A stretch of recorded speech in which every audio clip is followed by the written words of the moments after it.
On the freezing night of December 17, 2012, high in the remote Garhwal Himalayas in Uttarakhand, northern India, the bitter wind howled through the wooden beams of a small house, perched on a steep mountainside.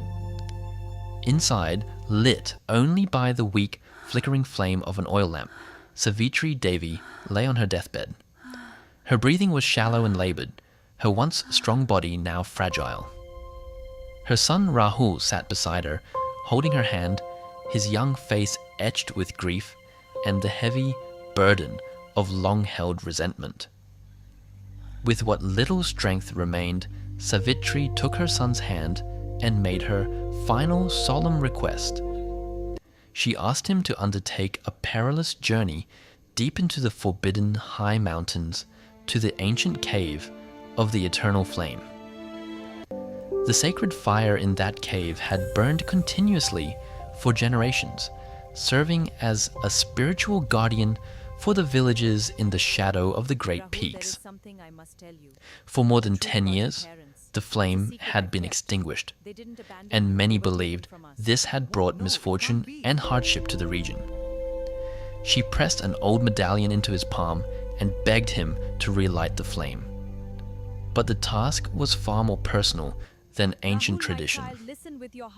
As her voice faded, Savitri revealed the dark family secret that had poisoned Rahul's life for a decade: the mysterious disappearance of his father. Rahul had grown to hate the man, believing he had abandoned his family in their time of need. His mother insisted that the journey to the cave would not only restore the light to the mountain, but also uncover the truth he had been denied for so long. The next morning, as the first light touched the snow-capped peaks, Rahul set out alone into the unforgiving wilderness of the Himalayas. The trails were narrow and treacherous, clinging to the edges of sheer cliffs with deadly drops below. The air was thin, the cold was merciless, and sudden storms could descend without warning. He faced rock slides, exhaustion, and the overwhelming isolation of the vast mountains. On the third day, caught in a violent blizzard, Rahul encountered a young woman named Priya from a neighboring village. She knew the secret paths through the high passes and offered to guide him. After initial hesitation, Rahul accepted her help. Together they continued the ascent, crossing dangerous glacial rivers, navigating avalanche-prone slopes, and enduring freezing nights with little shelter. As they climbed higher into the desolate peaks, the extreme physical and mental challenge began to erode Rahul's anger.